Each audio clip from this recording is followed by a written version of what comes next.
101, 102. Since Intel's microarchitecture and process node development were coupled, processor development stagnated.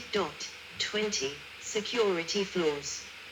In early January 2018, it was reported that all Intel processors made since 1995, 103, excluding Intel Itanium and pre-2013 Intel Atom processors, have been subject to two security flaws dubbed Meltdown and Spectre. 104, 105. I believed that hundreds of millions of systems could be affected by these flaws.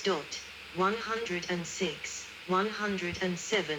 More security flaws were disclosed on May 3, 2018, 108, on the 14th of August, 2018, on the 18th of January, 2019, and on March 5, 2020.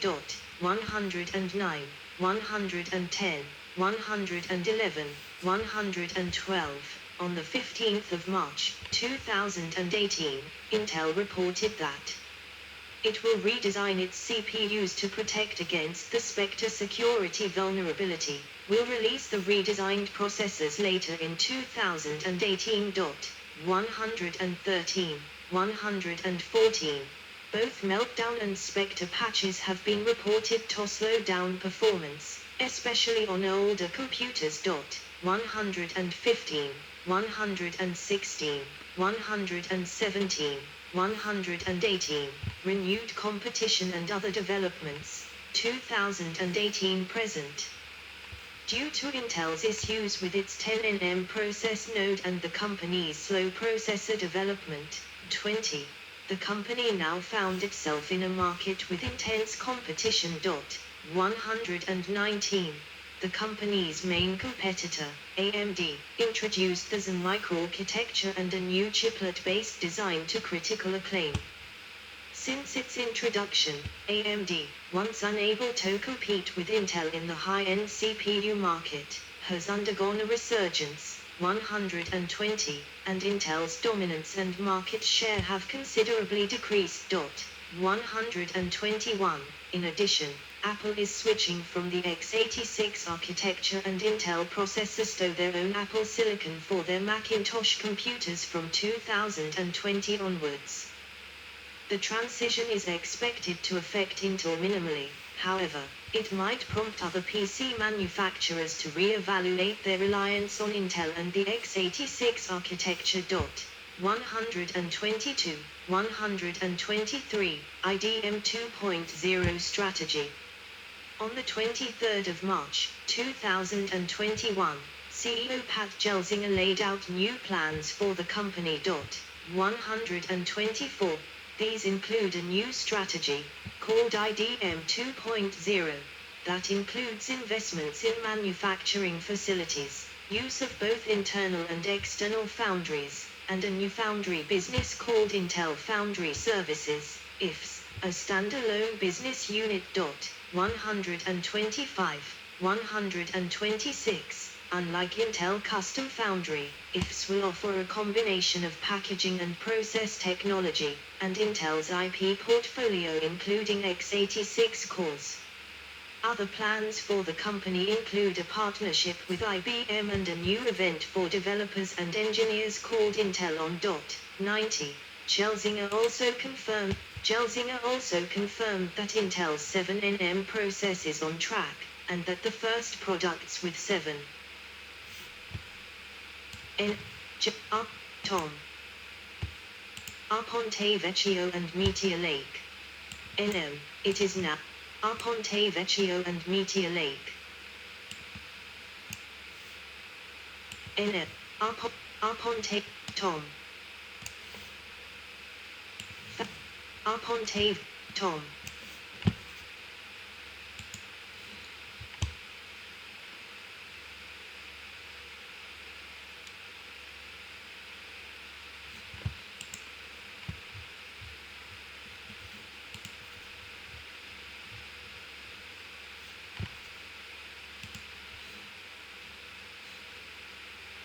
In January 2022, Intel reportedly selected New Albany, Ohio, near Columbus, Ohio, as the site for a major new manufacturing facility. 127. The facility will cost at least $20 billion. 128.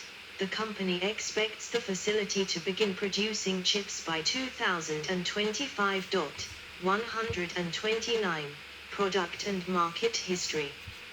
SIMs, DIMs, and the microprocessor. Intel's first products were shift register memory and random access memory integrated circuits, and Intel grew to be a ladder in the fiercely competitive DRAM, SRAM, and ROM markets throughout the 1970s. Concurrently, Intel engineers Marcian Horf, Federico Fagin, Stanley Maser and Masatoshi Shima invented Intel's first microprocessor. Originally developed for the Japanese company Bizicom to replace a number of ASICs in a calculator already produced by Bizicom, the Intel 4004 was introduced to the mass market on the 15th of November, 1971, though the microprocessor did not become the core of Intel's business until the mid-1980s. Note: Intel is usually given credit with Texas Instruments for the almost simultaneous invention of the microprocessor. In 1983, at the dawn of the personal computer era, Intel's profits came under increased pressure from Japanese memory chip manufacturers, and then President Andy Grove focused the company on microprocessors. Grove described this transition in the book Only the Paranoid Survive. A key element of his plan was the notion, then considered radical, of becoming the single source for successors to the popular 8086 microprocessor. Until then, the manufacture of complex integrated circuits was not reliable enough for customers to depend on a single supplier, but Grove began producing processors in 3 geographically distinct factories, and ceased licensing the chip designs to competitors such as AMD. 130. When the PC industry boomed in the late 1980s and 1990s, Intel was one of primary beneficiaries. Early x86 processors and the IBM Pc. The die from an Intel 8742, an 8-bit microcontroller that includes a CPU running at 12 MHz, 128 bytes of IM, 2048 bytes of EPROM, and E/O in the same chip. Despite the ultimate importance of the microprocessor, the 4004 and its successors the 8008 and the 8080 were never major revenue contributors at Intel. As the next processor, the 8086, and its variant the 8088, was completed in 1978, Intel embarked on a major marketing and sales campaign for that chip nicknamed Operation Crush, and intended to win as many customers for the processor as possible. One design win was the newly created IBM Pc division, though the importance of this was not fully realized at the time. IBM introduced its personal computer in 1981, and it was rapidly successful. In 1982, Intel created the 80286 microprocessor, which, 2 years later, was used in the IBM Pc /at. Compaq, the first IBM Pc clone manufacturer, produced a desktop system based on the faster 80286 processor in 1985, and in 1986 quickly followed with the first 80386-based system, beating IBM and establishing a competitive market for PC-compatible systems and setting up Intel as a key component supplier. In 1975, the company had started a project to develop a highly advanced 32-bit microprocessor, finally released in 1981 as the Intel IAPX 432. The project was too ambitious and the processor was never able to meet its performance objectives, and it failed in the marketplace. Intel extended the x86 architecture to 32 bits instead. 131, 132, 386 microprocessor. During this period Andrew Grove dramatically redirected the company, closing much of its DRAM business and directing resources to the microprocessor business. Of perhaps greater importance was his decision to single-source the 386 microprocessor. Prior to this, microprocessor manufacturing was in its infancy, and manufacturing problems frequently reduced or stopped production, interrupting supplies to customers. To mitigate this risk, these customers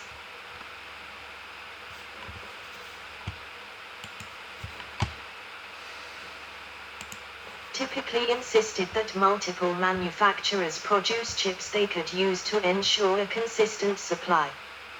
The 8080 and 8086 series microprocessors were produced by several companies, notably AMD, with which Intel had a technology sharing contract. Grove made the decision not to license the 386 design to other manufacturers, instead, producing it in 3 geographically distinct factories: Santa Clara, California; Hillsboro, Oregon; and Chandler, a suburb of Phoenix, Arizona. He convinced customers that this would ensure consistent delivery. In doing this, Intel breached its contract with AMD, which sued and was paid millions of dollars in damages but could not manufacture new Intel CPU designs any longer. Instead, AMD started to develop and manufacture its own competing x86 designs. As the success of Compact's Desk Pro 386 established the 386 as the dominant CPU choice, Intel achieved a position of near-exclusive dominance as its supplier. Profits from this funded rapid development of both higher performance chip designs and higher performance manufacturing capabilities, propelling Intel to a position of unquestioned leadership with early 1990s. 486, Pentium, and Titanium. Intel introduced the 486 microprocessor in 1989, and in 1990 established a second design team, designing the processors code-named 5P and 6P in parallel and committing to a major new processor every 2 years, versus 4 or more years such designs had previously taken. Engineers Vinod Dham and Rajiv Chandrasekhar, member of FAT, India, were key figures on the core team that invented the 486 chip and later, Intel's signature Pentium chip. The P5 project was earlier known as Operation Bicycle, referring to the cycles of the processor through 2 parallel execution pipelines. The 5P was introduced in 1993 as the Intel Pentium, substituting a registered trademark name for former part numbers, such as 486, cannot be legally registered as trademarks in the United States. The P6 followed in 1995 as the Pentium Pro and improved into the Pentium 2 in 1997. New architectures were developed alternately in Santa Clara, California and Hillsboro, Oregon. The Santa Clara design team embarked in 1993 on a successor to the x86 architecture, codenamed P7. The first attempt was dropped a year later but quickly revived in a cooperative program with Hewlett-Packard engineers, though Intel soon took over primary design responsibility. The resulting implementation of the IA64 64-bit architecture was Titanium, finally introduced in June 2001. The Titanium's performance running legacy x86 code did not meet expectations, and it failed to compete effectively with x86-64, which was AMD's 64-bit extension of the 32-bit x86 architecture. Intel uses the name Intel 64, previously M64T. In 2017, Intel announced that the Titanium 9700 series, Kypson, would be the last Titanium chips produced. 133, 134. The Hillsboro team designed the Willamette processors, initially codenamed 68P, which were marketed as the Pentium 4. During this period, Intel undertook two major supporting advertising campaigns. The first campaign, the 1991 Intel Inside Marketing and Branding Campaign, is widely known and has become synonymous with Intel itself. The idea of ingredient branding was new at the time, with only NutraSweet and a few others making attempts to do so. 135. This campaign established Intel, which had been a component supplier little known outside the PC industry, as a household name. The second campaign, Intel Systems Group, which began in the early 1990s, showcased manufacturing of PIC motherboards, the main board component of a personal computer, and the one into which the processor, CPU, and memory, RAM, chips are plugged. 136. The Systems Group campaign was lesser known than the Intel Inside campaign. Shortly after, Intel began manufacturing fully configured white box systems for the dozens of PC clone companies that rapidly sprang up. At its peak in the mid-1990s, Intel manufactured over 15% of all PCs, making it the third largest supplier at the time. During the 1990s, Intel Architecture Labs, IAL, was responsible for many of the hardware innovations for the PC, including the PCI bus, the PCI Express, PCIe bus, and Universal Serial Bus, USB. IAL's software efforts met with a more mixed fate. Its video and graphics software was important in the development of software digital video, but later. Yes, I think I will take a break now. I could take a bit break. It's only 9:30. It's early morning. It's early morning in my time. If you are a computer gamer and YouTuber on pension, normally I get up after 8:30. So I will take a break. Then I could start. To download some of this link. I will look this Intel on the Wikipedia. Then I will start to download more. I will spend some time to do that, but I will take a big break now and charging the camcorder like 20 minutes. Then I have to check the news and I have to look my email this morning.